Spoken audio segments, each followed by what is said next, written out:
Janet Harmon Bragg. 1907 to 1993.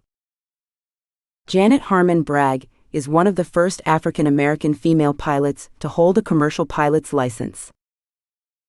Janet Harmon Bragg was born in 1907 in Griffin, Georgia. She attended Spelman College in Atlanta, where she earned a nursing degree. After graduation, Janet moved to Chicago to work as a registered nurse. Inspired by Bessie Coleman, Janet had always wanted to learn how to fly. Like Bessie, Janet also had a hard time obtaining her pilot license because she was an African American woman. Janet wouldn't have to leave the United States to earn the license.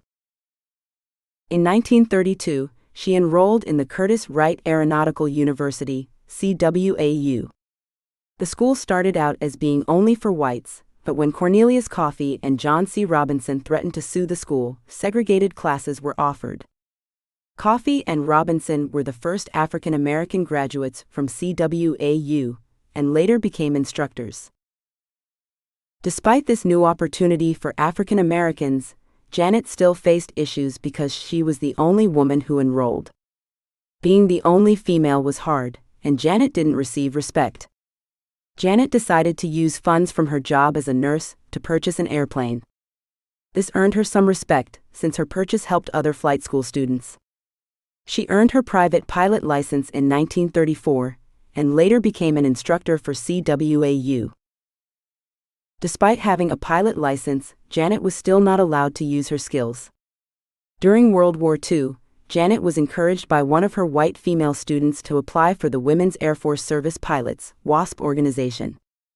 WASP representatives were surprised to see Janet was colored, and decided not to pursue the interview with her. Despite being a registered nurse for years, Janet was not even accepted into the military nurse corps. The Tuskegee Airmen were African American servicemen who trained at the Tuskegee Army Airfield in Alabama during World War II. Janet enrolled in the civilian pilot training program at Tuskegee Institute to earn her commercial pilot's license. Even though she took the courses and passed the written test, Janet did not receive a license after her flight test.